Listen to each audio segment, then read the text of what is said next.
In the golden era of hip-hop, gangsta rap was prominent, but groups like De La Soul, Black Star, and also The Roots took a major turn for neo-soul.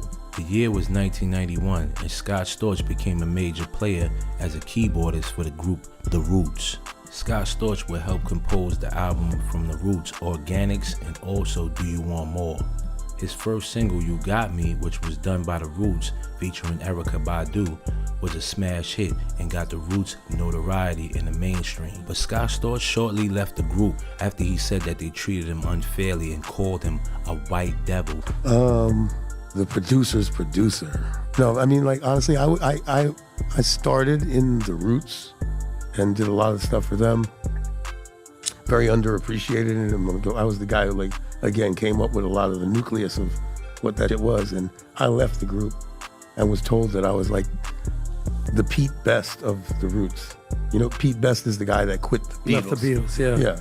And like, I mean, even my girlfriend like broke up with me because of that and said, oh, you fucked up and this and that. I was like, no, I didn't. Like, I see bigger. I'm not gonna go on the road with a bunch of guys that don't appreciate me and be like, that's the white guy who plays keys in The Roots. But so no, I'm the guy coming up with all the shit. They didn't appreciate you. Not at all. As it was a matter of fact, they called me the white devil. And I'm like the most harmonious, loving, non-racist person ever. And like, it just hurt me. I was like, how'd you meet him? How'd you link up with them? Because I work out to one of the songs from Roots. Yeah, the one that you did. Yeah. Well, that wasn't made for The Roots.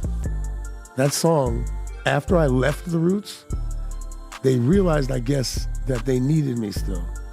And I was, you know, I got my own little studio in this place called Sigma Sound where all the like disco stuff was recorded. This is where? What city? In Philly. Okay.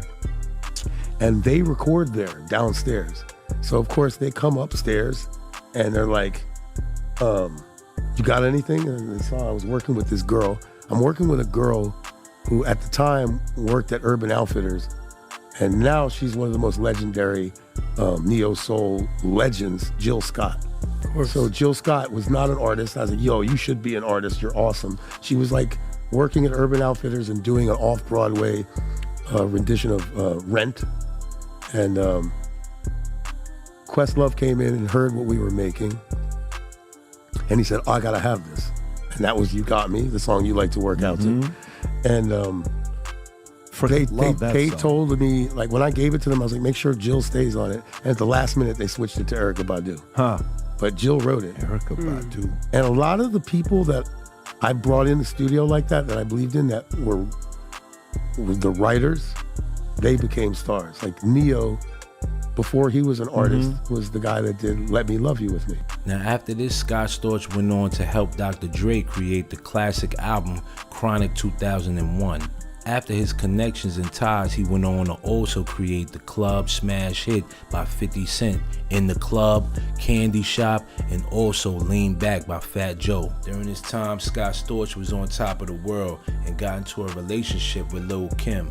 Lil' Kim then introduced Scott Storch to P. Diddy, and Scott Storch explained how he was attending some of those Diddy parties.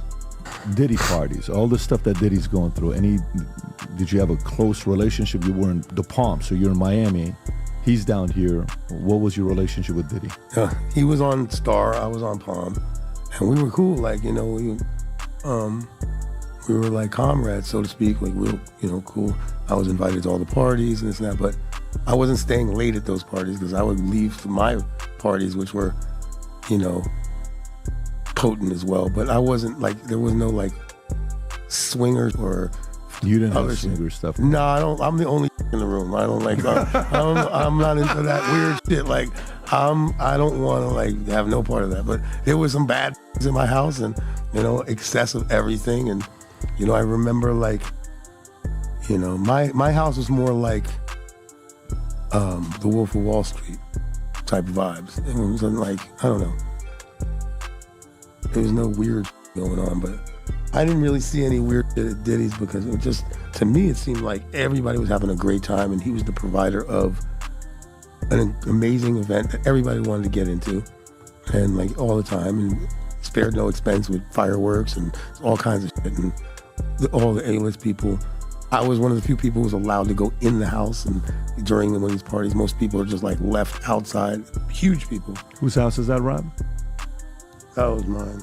Oh, that's your house. Yeah. It's nice. Yeah, I was the first buyer of that. It's called the Villa Ferrari. Bunch of builders like got into a fight and like there was like I had to finish the house. At any rate. Oh yeah. So at these Diddy parties, you get invited into the house. Not many people get into the house. Yeah, You're but again, I was saying you didn't there see at anything. a time when there was nothing even remotely. So when you hear these stories, Like I was you're the like, weirdest what? guy in the party. I felt like I was the biggest like piece of shit in the party because I was hiding in the media room doing like and stuff. You know what I mean? And I remember Diddy looking at me and he's like, "What does that stuff make you feel like?" And it was me and another famous producer in there, and we were like trying to explain it to him. But I guess over time, like he was probably introduced. I don't know for sure, but I mean, or kept things around for people that wanted it. But at this time, you're saying that Diddy didn't even know what coke was. Like he wasn't doing any He drugs. was joking around with us, but like he was like kind of looking at us like, "What does that shit make y'all feel like?" And this and that. Like it was just like he was like this innocent type vibe, but like Meaning he didn't do drugs. I think he was doing like probably ecstasy and Molly. That was more socially acceptable at that time. Yeah. Even though later we learned that leaves like holes in your brain and like robs you of your serotonin and shit like that.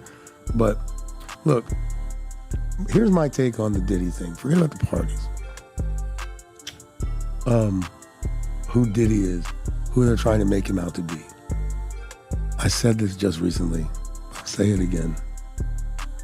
There's no excuse to hit a woman. I've never put my hands on a woman my whole life unless I was smacking her on while I'm all right? I've never gotten to that stage where I'll just walk away like, I'm not gonna get into a fight with you. Like, you're not gonna, like, I've had girls that got violent with me, like, I'm like, no, goodbye. See ya. I'm not part of that. So who knows what the hell was going on during that? So there's no excuse for that. To me, it looks like we're up for like 3 days doing some drug, and it was like not who he is now this like dopamine version of what Diddy is, and like that shit somehow happened. Now, in my opinion, I think Scott Storch is considered a legend. He produced songs like You Make Me Wanna by Jadakiss, Still DRE by Dr. Dre, Baby Boy by Beyonce, Lord Give Me a Sign by DMX, and Make It Rain by Lil Wayne. From all his production, he actually accumulated $700 million from production alone in the hip-hop industry.